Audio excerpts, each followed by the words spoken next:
وزیر اعلیٰ سندھ سید مراد علی شاہ سے ورلڈ بینک کے کنٹری ڈائریکٹر کی وفد کے ہمراہ ملاقات۔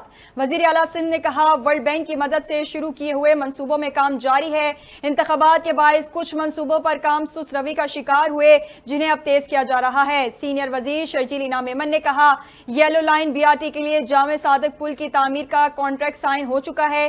جام صادق برج کی تعمیر نو کے لیے کام شروع ہو گیا ہے۔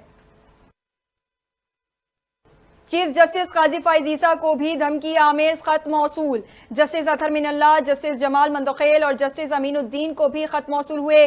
چاروں خط 1 اپریل کو سپریم کورٹ میں موصول ہوئے۔ ذرائع کا کہنا ہے چاروں خطوط میں پاؤڈر پایا گیا اور دھمکی آمیز اشکال بنی ہوئی تھی۔ خطوط کو کاؤنٹر ٹیررزم ڈپارٹمنٹ کے حوالے کر دیا گیا۔ اسلام آباد ہائی کورٹ کے بعد لاہور ہائی کورٹ کے 4 ججز کو بھی دھمکی آمیز خطوط موصول ہو گئے۔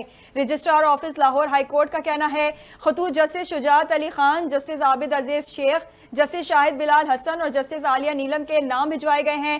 خط موصول کرنے والے لاہور ہائی کورٹ کے تینوں ججز انتظامی کمیٹی کے رکن ہیں۔ DIG آپریشنز علی ناصر رضوی نے میڈیا سے گفتگو میں کہا موصول ہونے والے خطوط کی تعداد 4 ہے، ابھی تحقیقات ہو رہی ہیں، دیگر کورٹس کو بھی چیک کر رہے ہیں۔ اسلام آباد ہائی کورٹ میں ٹویٹر ایکس سروس بندش کے خلاف درخواست پر سماعت۔ جوائنٹ سیکرٹری داخلہ کی رپورٹ پر چیف جسٹس عامر فاروق کا سخت برہمی کا اظہار۔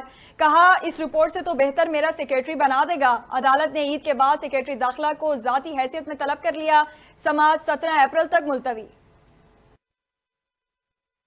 بانی PTI کی درخواست بریت پر دلائل طلب کر لیے گئے۔ اسلام آباد مقامی عدالت میں بانی PTI کے خلاف 9 مئی واقعات پر تھانہ کھنہ میں درج مقدمے کی سماعت۔ عدالت نے درخواست بریت پر نوٹس جاری کر دیے، 15 مئی کو دلائل ہوں گے۔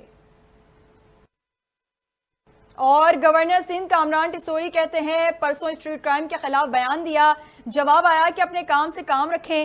گورنر ہاؤس میں میڈیا سے گفتگو میں کہا اسٹریٹ کرائم میں اضافہ ہو رہا ہے، صوبے میں کچے کے ڈاکوؤں کا اثر بھی بڑھ رہا ہے۔ خود چل کر وزیر اعلیٰ سندھ اور خالد مقبول کے پاس جاؤں گا۔ خوشی کی بات ہے بلاول نے کہا کہ ہم کراچی کو اون کریں گے۔